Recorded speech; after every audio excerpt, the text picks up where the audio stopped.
Solar activity हमारी तवक्को से ज्यादा खतरनाक और तेजी से असरअंदाज होने वाली है। क्या आप इसके लिए तैयार हैं?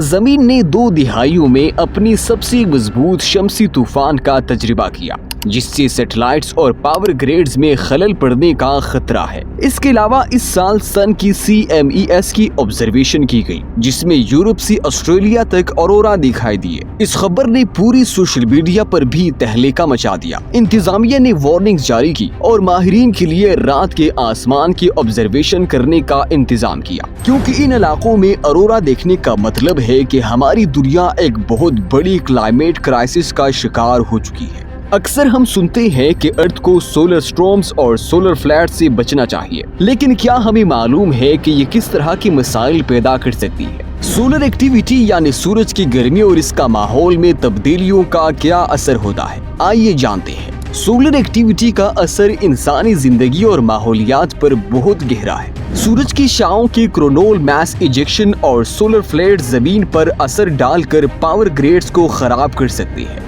सैटेलाइट्स को नुकसान पहुंचा सकती है और मौसम में तब्दीलियां भी ला सकती है। और आप लोग इस तरह के असरात होते हुए नोटिस भी कर रहे होंगे, जिसका मतलब है कि हमने तबाही की तरफ कदम बढ़ाना शुरू कर दिए है। इस तरह की इवेंट्स में हमें एहतियात से काम लेने की जरूरत है। हमारी जमीन 2003 के बाद से ताकतवर सोलर स्टॉर्म्स शमसी तूफान की जद में है। सूरज से निकलने वाली वेव्स जमीन तक 8 मिनट में पहुंचती है। ये वेव्स तकरीबन हर तरह के इलेक्ट्रॉनिक्स और कम्युनिकेशन सिस्टम पर असर डालती है। इस वजह से अक्सर पावर आउटेज और कम्युनिकेशन डिस्क्रप्शन होती है। एक और बात जानना जरूरी है कि क्लाइमेट चेंज और सोलर एक्टिविटी की हमारी दुनिया पर मुख्तलिफ इफेक्ट्स होती है।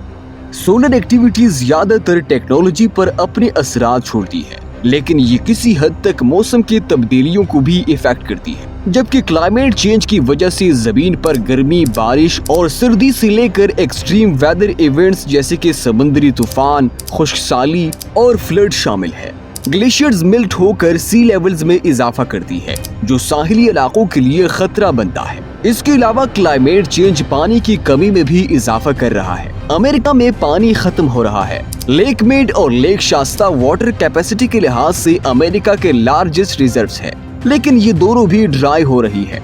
एक्सपर्ट्स ने प्रिडिक्ट किया है कि 2025 तक ये लेक्स ब्रेकिंग पॉइंट तक पहुंच जाएगी, लेकिन आजकल जैसी कंडीशन है, पॉसिबिलिटी है कि ये लेक्स 2025 से पहले ही खुश्क हो जाए, क्योंकि हमारा सिस्टम तेजी से तबाहकुन नाकामी की तरफ बढ़ रहा है। दूसरी तरफ यूके में हर साल हजारों लोग गर्मी से मर रहे हैं। लंदन में टेम्परेचर 40 सेंटीग्रेड तक पहुंचने की चांसेस है। इसके अलावा एशिया में जानलेवा गर्मी की वजह से फसलें तबाह हो रही है। हमारी जिंदगी इन्हीं फसलों पर डिपेंड है, लेकिन इनको बचाने का कोई रास्ता नहीं, क्योंकि हम बढ़ती हुई गर्मी को रोकने में नाकाम हो रहे हैं। क्लाइमेट चेंज न सिर्फ इंसानों को बल्कि जानवरों को भी नुकसान पहुंचा रहा है।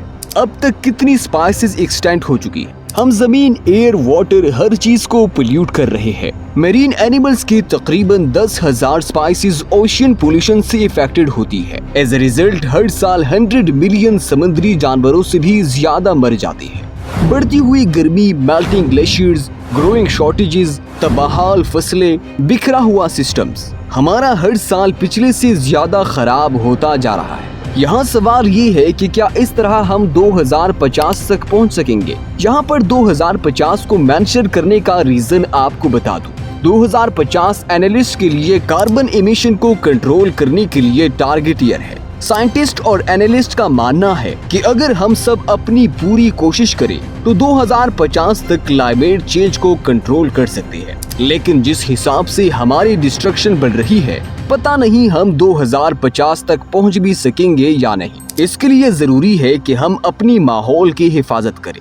आपकी इस बारे में क्या राय है, हमें कमेंट सेक्शन में जरूर बताएं और वीडियो को लाइक और चैनल को सब्सक्राइब करना ना भूलें।